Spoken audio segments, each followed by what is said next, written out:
একজন হাফেজে কোরআন প্লাস তারাবির নামাজ।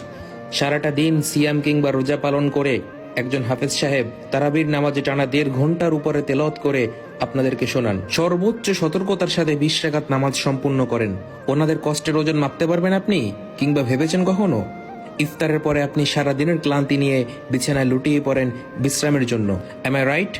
আপনি রাইট বললেও রাইট, আপনি রং বললেও রাইট। কিন্তু একজন হাফেজ চাইলেও ইফতারের পরে বিশ্রাম নিতে পারে না। সে কোরআন সামনে নিয়ে বসে যায়, শুরু হয় তারাবির প্রস্তুতি।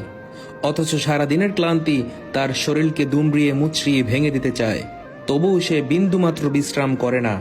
আচ্ছা, তাদের কষ্টের কিঞ্চিত পরিমাণ ভাগ নিতে পারবেন আপনি? এত কিছুর পরেও খুঁটে খুঁটে ভুল ধরার জন্য কিছু মানুষ সর্বক্ষণ পিছিয়ে লেগে থাকে। আচ্ছা, আপনাদের কি বিবেকে বাঁধে না, নাকি আপনাদের বিবেক বলতে কিছু নেই? এই প্রশ্নটা আমি আজকে সকলের কাছে রাখতে চাই। সকলে দয়া করে উত্তর দিয়ে যাবেন।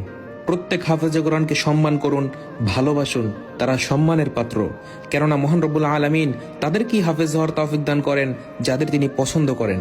হাফেজদের পিছনে লেগে নিজের ক্ষতি করা থেকে বিরত থাকুন। আল্লাহ রব্বুল আলামিন আমাদের সকলকে কোরআনে হাফেজদের মর্যাদা বুঝার ঘিলু দান করুক। আমিন।